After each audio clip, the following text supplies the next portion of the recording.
เจ้าตึงพึ่งพายามยายขา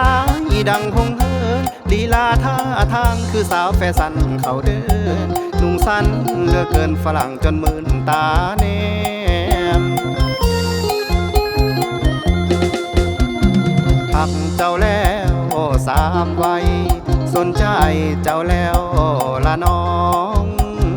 อายยังขาดคู่ครองขอจองเจ้ามาเป็นแฟนสาวขายกาแฟเป็นเจหรือเจ้าของแบรนด์ขอถามเป็นแฟนน้องนางสิว่าจังใด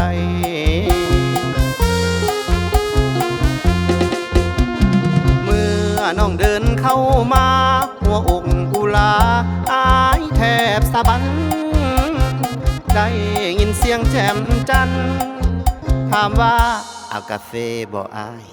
ผู้แม่ยอดยิ่งที่จริงน้องเป็นยอดชายอาโกยตายหัวใจสิวายตอนนั้น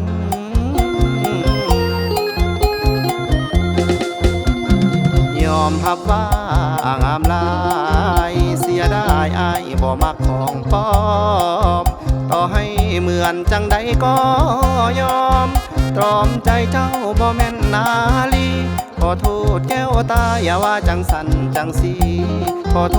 ษคนดีอายนี้ตกใจเสียงน้อง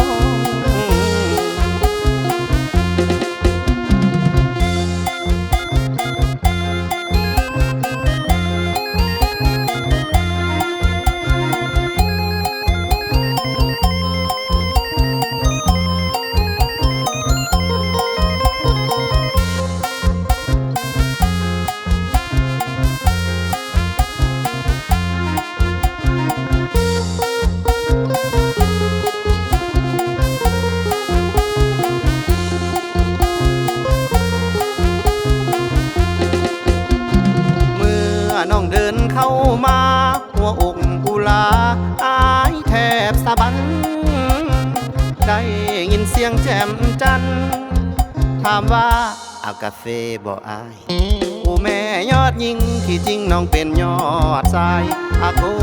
ยตายหัวใจสิวายตอนนั้น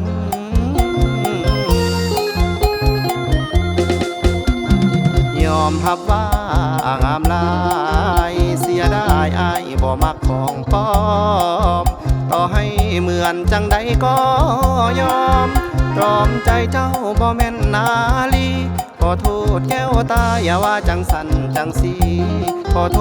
ษคนดีอายนี้ตกใจเสียงน้อง